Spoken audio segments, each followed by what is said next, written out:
জামাই ষষ্ঠীর দিনই পরমব্রত ও পিয়া শোনালেন সুখবর। মা হলেন পিয়া চক্রবর্তী, বাবা হলেন পরম। তাদের ঘরে এলো পুত্র সন্তান। শহরে এক বেসরকারি হাসপাতালে রবিবার পুত্র সন্তানের জন্ম দিয়েছেন পিয়া।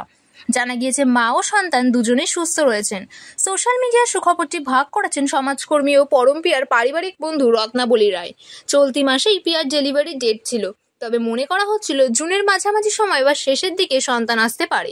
কিন্তু সবাইকে অবাক করে দিয়ে জুনের প্রথম দিনেই সন্তানের জন্ম দিলেন পরমপত্নী। প্রসঙ্গত এই মাসে জন্মদিন পরমব্রতর, তাই বাপ বেটার জন্ম মাস এখন একই।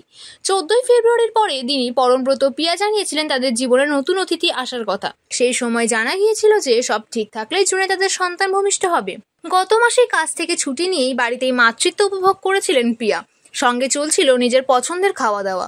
পরমব্রতও ছুটি নিয়েছেন, তিনিও এই সময়টাকে ভরপুর উপভোগ করতে চান। কিছু মাস আগেই শেয়ার করেন বেবি মুন কাটিয়ে এসেছেন পিয়া ও পরমব্রত।